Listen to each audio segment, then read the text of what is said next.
Zara and Perez. And the story goes is Zara had brought out his hand first and he had put a red cloth on it to identify like, oh, this is the first twin. But he takes his hand back in and guess who comes out? Perez. Perez comes out and now they're caught with this dilemma where like, okay, the second one comes out. He has the cloth on his hand, but that's actually the first. But now Perez gets to take over. So again, this is another situation whereby the second twin is seen as the first. Then we have Manasseh and Ephraim, grandkids of Jacob.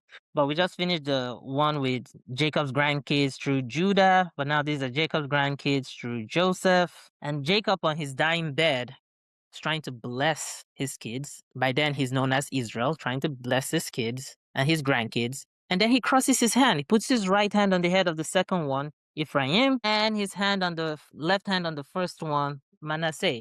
Well, I need to get this right? Ephraim, Manasseh. This gets to Ephraim. This gets to Manasseh. And Joseph tries to stop this. Joseph tries to like, hey, Dad, you're getting this wrong. Like, you're putting the right hand on the second born. You should put it on the first. And the dad says, no. I know what I'm doing. We are going to keep to what I'm doing because I know what I'm doing. And that's how the story goes. Another instance will be Moses and Aaron.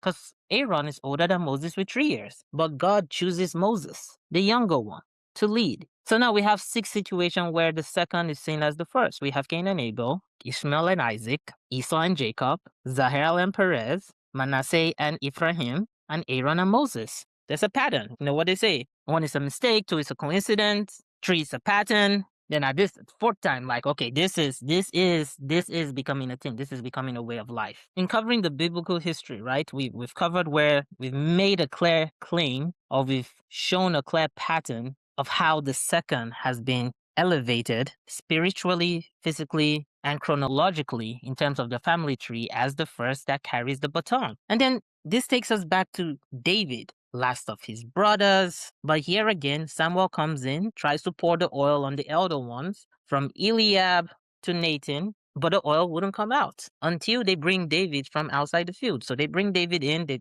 try to pour the oil, and he falls on David. And now this is another pattern where the youngest of all, youngest of 8, becomes the chosen one as the second king of Israel. So here's another pattern where the younger one is being chosen. So beyond the twins and through history text, this brings us to modern days era or pre-modern days era.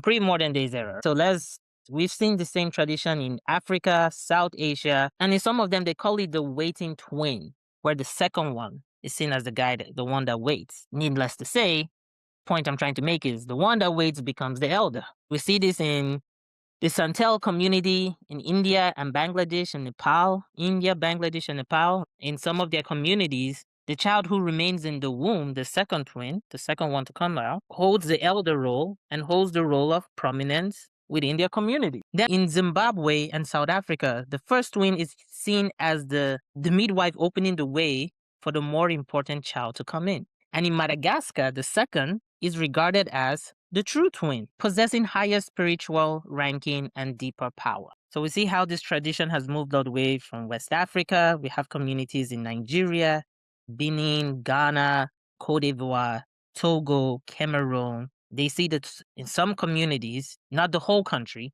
but in some communities in those countries, they see the second twin as the elder and the most prominent. In East Asia, we have Japan, we have South Korea. In their Asian tradition, it's called the philo theory, first in, last out.